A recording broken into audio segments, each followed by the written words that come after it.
Roger had never felt so alone in his life. Yes, he celebrated Christmas with his family, but he was alone. His parents had each other. His 3 siblings had their spouses and children. But for the first time in 12 years, Roger was alone. He had divorced his wife of 11 years just 2 months earlier, and now, during a season that was always about family, he was alone. God bless his mother, his 2 sisters, and his brother. They tried their best to make Roger feel loved and included. Everyone in the house knew except his father. Emotionalism wasn't his thing. He tried to remain nonchalant, clapping Roger on the shoulder as his only show of emotion. Roger knew it was his best version of fatherly love. It was just as effective as what the rest of the family was trying to do. You really can be alone in a crowd, Roger thought to himself. The family opened many presents under the Christmas tree. Everyone oohed and ahed, laughed and teased each other as only a family can do. Roger tried his best to pretend to enjoy it. He didn't want to spoil it for anyone, especially his 7 nieces and nephews. Christmas is especially for children. Uncle Roger wasn't going to be part of the fun. Roger couldn't help but think about the one gift that wasn't under the tree, a 25-carat gold diamond necklace. It wasn't under the tree because it wasn't going to be given. About a month after Christmas in January, he received a large sum of money for the necklace.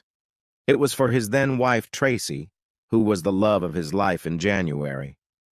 It wasn't until February that he found out she had been cheating on him for 6 months and 2 weeks later hit her with divorce papers. At that point, he thought about turning the necklace back in for a full refund, but he just couldn't even dare to look at it. Roger loved this woman with all his heart, with all his soul, and was absolutely certain that they were together for the long haul. He guessed that there really are none so blind as those who can't see. Roger had noticed that the couple's sex life had slowed down about 6 months before, but he told himself that was because he and Tracy had been married for 10 years, and that was normal. What he hadn't noticed until further reflection was the secretive way she read her messages and never parted with her phone. He trusted her completely and never, ever thought she would betray his trust. Of course, even in his wildest dreams, Roger never expected someone outside of his family to pronounce his last name correctly. And when it happened, he just had to stop and talk to the person who had just done the impossible. One Thursday around lunchtime, a Tier 1 supplier dropped by unannounced, and Roger decided to impress him with a great lunch. Roger took him to the best barbecue place in town, on the other side of town, about 35 minutes away. Roger had probably only eaten there 3 times in the last 11 years, but John Steiner deserved better. When it came time to pay, Roger put his credit card on the bill, and when the waitress returned, she thanked him by name. Right. Like many Polish names, the spelling of the name has nothing to do with the pronunciation. So when she pronounced Zixwakrat as Zikut, Roger nearly fell off his chair. He and John looked at each other in shock. "How do you know how to pronounce it?" he asked the waitress, who seemed to be of Asian descent. "You don't look Polish at all. When you see that name 2 days in a row, you immediately remember," she laughed. "Apparently, I was serving a couple of your relatives at lunch yesterday, and I just had to ask how to pronounce the name. Is Tracy Jixuakrat a relative?" I didn't hear her husband's name, although the man is ha. They were a pretty cute couple. John realized that the waitress was referring to Roger's wife, and Roger blushed like a stoplight, but held back. "Yes, she's family," he said. "She and her handsome husband get a bit carried away sometimes, don't they? I'll put it this way. Sometimes I felt like I was interrupting a couple of horny teenagers. I hope to look as good as this woman when I'm in my 30s. Tracy was actually 37, but with a tight body and an abundance of curves, along with flawless porcelain skin and long dark brown hair, she could pass for late 20s. Roger guessed that the guy-eyeing Mr. Sixuakrat was actually Joey Brilliant, a salesman with a lush mop of hair. Tracy had been working at the same insurance agency in administration since about the time she and Roger had gotten married. Joey Brilliant had shown up at the office about a year ago, and Roger had heard from him almost every night after work for about 6 months. And then Tracy had suddenly stopped talking about him, as if he didn't exist at all. Perhaps another clue that Roger, Mr. Trusty, had missed. John and Roger drove to the office very quietly. Roger, wasting no time, hired a private investigator. Within 2 weeks, the investigator had obtained evidence, including a videotape of the lovers having sex in Tracy and Roger's bed on Wednesday morning, an hour after Roger left for work. The investigator warned Roger that the video was crude, but Roger, of course, wasn't even remotely prepared for such disrespect. "That fucking whore!" Roger shouted into the computer screen as he watched the proceedings in the privacy of his office after hours. Roger didn't hesitate to have his attorney draw up the divorce papers. A week later, Tracy was served at work. After watching the video of his wife and lover performing in his marital bed, Roger had no problem embarrassing Tracy in front of her co-workers. Roger got home early in the evening when Tracy drove the car into the garage. She practically ran into the house and started yelling at her husband. "What the fuck are you doing embarrassing me in front of my friends and co-workers and my boss, for God's sake?" she shrieked. Roger sat leaning back in his chair and sipped his Lizette Boy bourbon, the bottle resting on the table next to his chair. He calmly finished his sip and set the shot glass down. "Because I wanted you to feel a little of what I felt when I watched you and Joey Brilliant sleep in our marital bed, you whore. At least you could tell me our marriage was over. You didn't have to desecrate our marital bed. And for crying out loud, don't you think I at least deserve some sort of apology?" Roger filled his shot glass again, and Tracy stared at him. It had just occurred to her to wonder how long Roger had known and how he knew. "At least be so kind as to tell me what I did wrong and how long it's been going on," he said. "Oh, and is this guy the only one you're sleeping with?" "Don't be so rude, Roger," Tracy snorted. "We've been having sex for about 6 months now, and Joey's the only one. It just happened. You didn't do anything wrong. It just happened." Tracy's eyes filled with tears. Why the fuck is she crying? Roger thought to himself. She's the one who cheated, and I'm the one who got cheated. Tracy stared at her husband with her mouth open as he poured himself another drink and sipped it quietly. Somehow it never occurred to her that her husband would find out about her affair, and even if he did, how he would react. It suddenly occurred to her that she had been terribly cavalier in taking advantage of her husband's affection. Roger's family had been as devastated as he himself had been when they learned of Tracy's betrayal. After all, they had been married for 11 years and almost seemed like the perfect couple. The only thing missing from that perfect marriage was children. Although the couple decided to have 2 children when they were first planning their lives, Tracy kept putting off starting a family until one day Roger asked her if she was breaking their agreement. Tracy tearfully admitted that she was, and no amount of arguing from Roger could make her change her mind. It was a tense few months for the couple, until Roger finally told Tracy that he would let her do things her way. Mary Hewson looked sadly at her husband. Last Christmas, with its warmth and cheer, seemed so far away, she thought. This Christmas, with the recent divorce of oldest daughter Tracy, seemed almost ghostly. Yes, the house was full of their second daughter's family of 6, but Tracy, without Roger, seemed to be walking around in a bad dream. Plus, Roger was always the soul of the party when families got together. Although he and Tracy had no children, he loved his 4 nieces and nephews and was always supportive. For their part, Mary and George Hewson simply adored their former son-in-law, and Tracy's feeble attempts to explain why their marriage had broken up never seemed adequate enough. Roger told his relatives that the decision to divorce belonged to Tracy, and he would not discuss it any further. Tracy felt the tension of the whole family as they spent the few days before and after Christmas together. She thought that being with the family would help her overcome the malaise she felt inside. But it turned out that being around the family had the opposite effect. Everyone seemed to be waiting for a better explanation as to why she and Roger had divorced. And it seemed her sister's children blamed her specifically for Uncle Roger not being around. The Hussons hadn't invited Joey to family Christmas, and Tracy didn't fight for his participation in the event. She would miss his lean, muscular body next to her in bed at night, but she wouldn't have to deal with the awkwardness of him being an outsider. Realizing that it had only been 2 months since the divorce was official, Joey hadn't been particularly resistant when Tracy told him she was going to her parents' house for the vacations without him. Tracy was stunned when she was served divorce papers at her place of employment one afternoon in late February.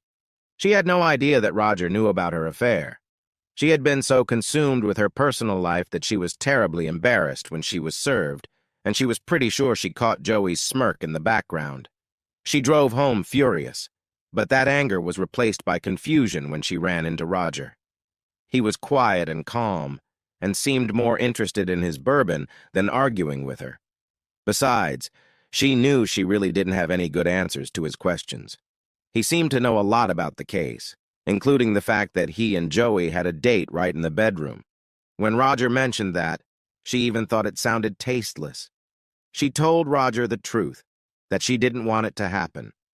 Virtually every woman in the office swooned when Joey joined the staff. His looks and charm quickly won over most of them. Tracy noted that the young man was very skilled at flirting and seemed to be very good at the seduction game. She didn't seem too bothered when Joey started chatting her up, assuming that she was immune to Joey's advances since she was completely in love with her husband. A casual lunch turned into a casual dinner, as Tracy told her husband several times that she had to work late. She admitted to herself that she enjoyed Joey's company, and the man was certainly handsome. At the 5th dinner, the couple ended up in a hotel room, and Tracy hesitated for only a minute before she found herself under Joey. Tracy knew this wouldn't be the only time for the two of them. Tracy was somewhat surprised that she wasn't overwhelmed with guilt as the two of them washed and dressed. Physically, she felt great and wasn't too worried about her husband. Completely satisfied with her young stud, Tracy refused to have sex with Roger. Joey's youthful enthusiasm, his overall strength and sexual stamina, combined with the illicit nature of what they were doing, kept Tracy hot and ready to go as long as the young man wanted. Then the two of them cuddled together, talking and laughing. It may not have been intentional, but the longer they were together, the closer Tracy became to Joey. Because Roger always trusted Tracy and gave her space, she didn't feel pressured in her relationship with Joey. The two were never publicly frank about their relationship and were always careful with their dating, except when they occasionally used Tracy's marital bed at Joey's request. The young man found it exceptionally arousing to engage with Tracy in her marital bed, and being assured that they would not be caught, Tracy had to admit that she found it arousing as well. Once Tracy got used to being serviced, she and Joey began to spend more time together, and not just sexually. She found peace and security in his strong arms, just as she had once found in Roger's arms. She was surprised at how easy it turned out to be to forget her husband. Joey Brillian missed Tracy when she went to her parents' house for Christmas. The couple began their romance more than a year ago and grew closer when Tracy's husband, Roger, filed for divorce in February. The divorce became official in October, and Joey and Tracy considered moving in together. They talked about having Joey accompany Tracy to her parents' house, but Tracy made the decision to go to her parents' house alone after her mother told her that her lover wasn't invited or welcome. That was actually fine with Joey because he wanted to spend some time partying with his friends, and that probably wouldn't happen with Tracy around. To be honest with himself, Joey hadn't planned on being with Tracy for that long, but she was a beautiful woman and a damn good fuck. When he'd first pursued her at work, he'd known she was married, but it had never bothered him before. He'd seduced a few married women. He just hadn't planned anything long-term. That plan changed when Tracy's apparently clueless husband stopped being clueless after about 6 months and filed for divorce. Joey couldn't believe that Roger had basically just abandoned his wife without putting up a fight. Joey had no way of knowing whether Roger was stupid or cowardly, and discussing the matter with Tracy didn't bring him any closer to an answer. The strippers were in full swing, and on the night before Christmas Eve, the party was good. Joey had left his friends around 1 o'clock in the morning, accompanied by a pretty blonde who had been drinking with Joey and his friends for hours. "That damn guy is so good-looking that women just can't get away from him," one of Joe's friends said to the other man. The men grinned. It had been almost 5 years since Roger had last seen Mary Hewson. He had always liked Mary and George. They had been very kind to him over the years and had nothing to do with what their daughter had done. Roger still sent birthday and Christmas cards. When Roger walked into the Italian restaurant, Mary was already seated at a table. Although she and George lived an hour south, she had asked Roger to meet her at one of his favorite restaurants near the apartment he had moved into after the divorce. At the thought of divorce, Mary's eyes moistened. Roger was a great guy, and even now she couldn't understand what Tracy had done. When Roger came to the table, they hugged. "It's been too long, Roger," Mary said. "George and I and the rest of the family have missed you. We love you, Roger, and nothing Tracy has done will change that."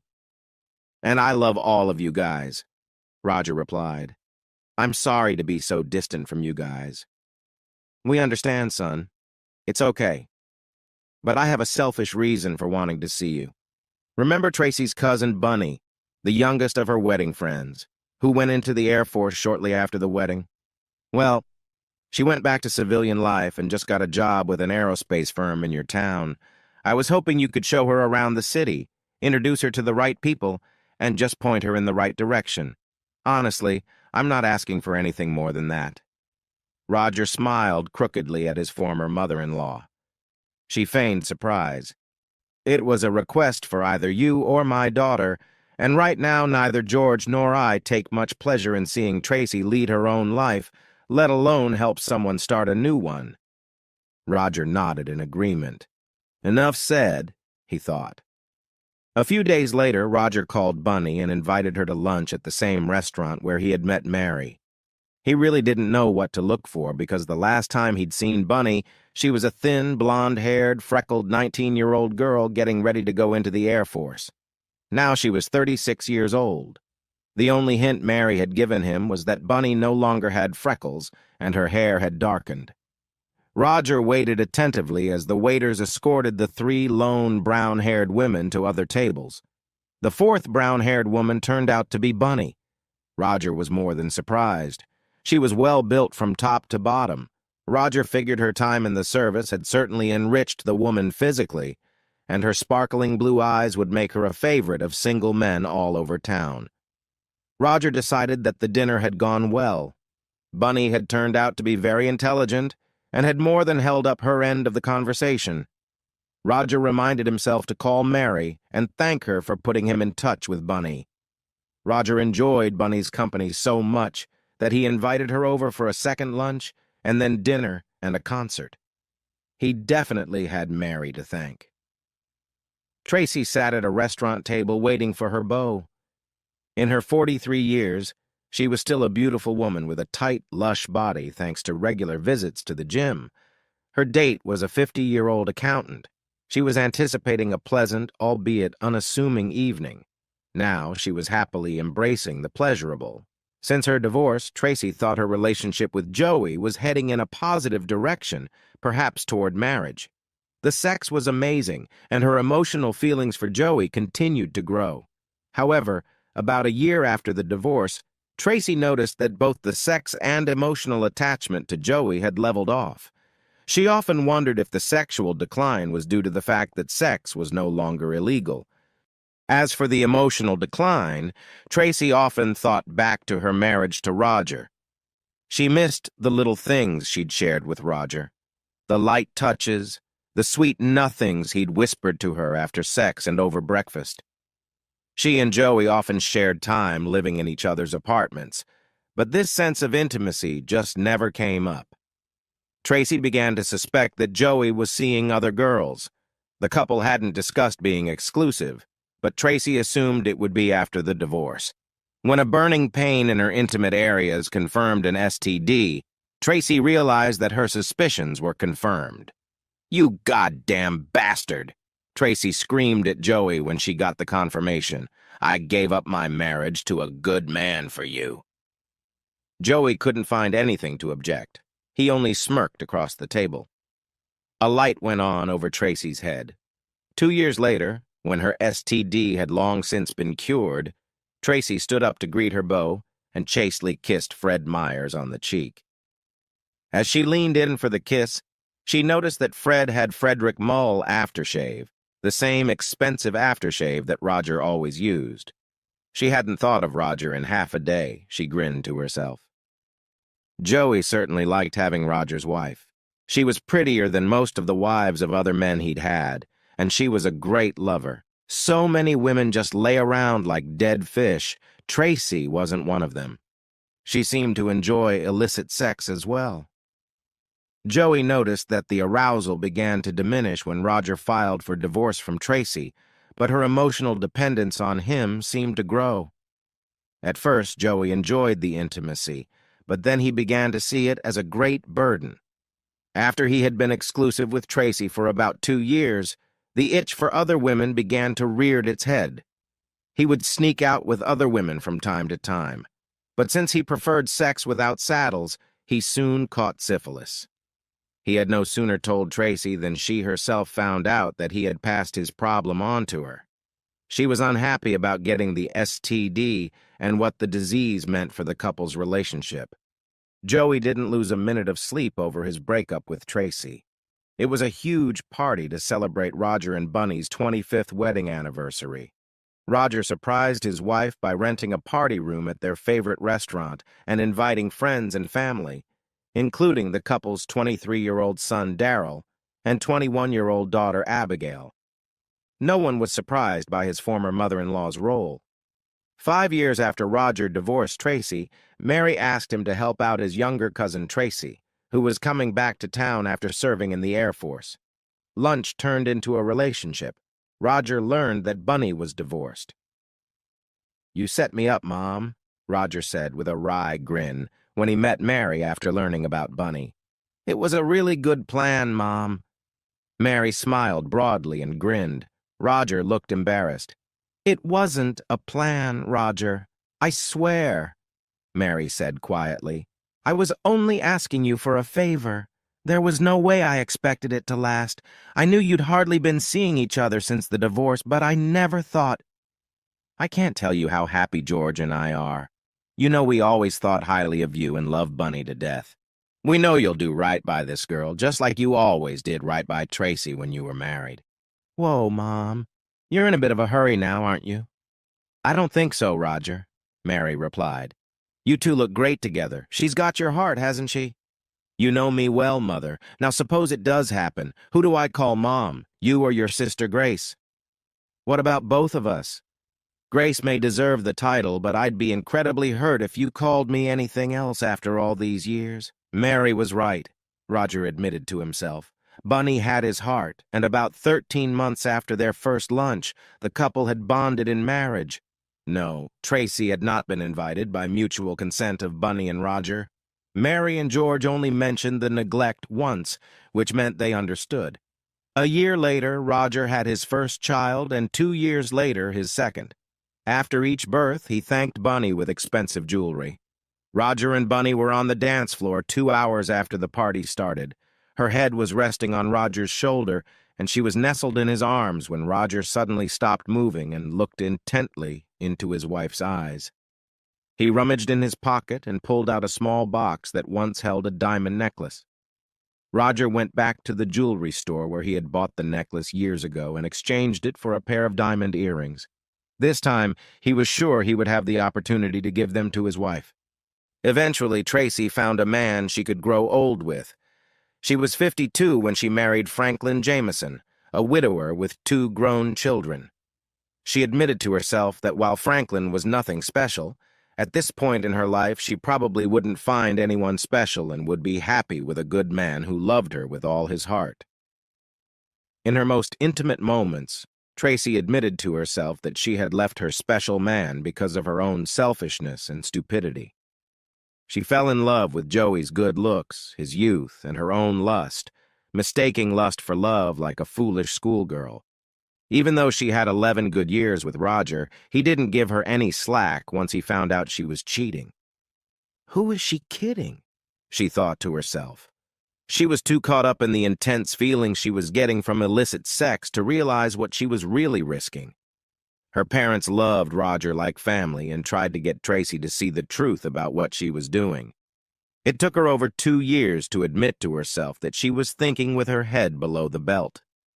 Getting an STD was an amazing experience for a woman who thought she was in control.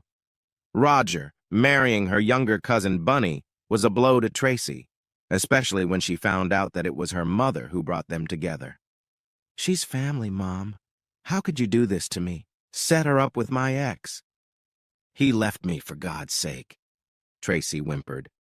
"You deserve to be dumped," Mary shouted at her daughter. "You cheated on him. I'd divorce your ass for that, too." "Whose side are you on, Mom? You should be on mine. You're my mother." "No, I can't put up with deceit.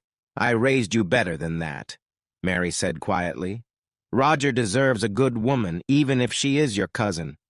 Why didn't Bunny even invite me? She was one of my bridesmaids," Tracy said. "She respected Roger's wishes," Mary said. "I think everyone agreed that his feelings meant a lot more than yours. Given that Roger, Bunny, and Tracy lived in the same town, their paths sometimes crossed. Roger was polite at best when he met Tracy. The cousins barely did more than stare angrily at each other. Eventually, Joey settled down and got married. His choice of women was no longer the same as before. His mugging when he was about 35 had left him with a permanent limp, and his once densely muscled body had degenerated into a loose one. His shorthand seemed to lose its impact on women as his physical condition deteriorated. In his more reflective moments, Joey knew he no longer had the best choice of women once he passed 40. He settled for an average woman with an average body who seemed to really love him. Even when he strayed, women no longer seemed as nice as they had a few years ago. The police questioned Roger and Tracy after Joey was robbed. The detectives were convinced that the robbers had taken too much pleasure in hurting Joey rather than robbing him. As she had suspected, no one had questioned Mary Hewson about the attack on Joey. After all, why would the police suspect the sweet, gray-haired grandmother? Mary guessed correctly. Although she blamed Tracy for her own mess, she knew that Joey was at least partly to blame for the destruction of Roger and Tracy's marriage, so he deserved part of the punishment. Although she hadn't told either Roger or Tracy of her intentions, she assumed they would both agree. Thanks for hanging out and listening. If you liked the story, hit that subscribe button and give us a thumbs up. Make sure to check out our other wild tales right here on the end screen. Catch you in the next story.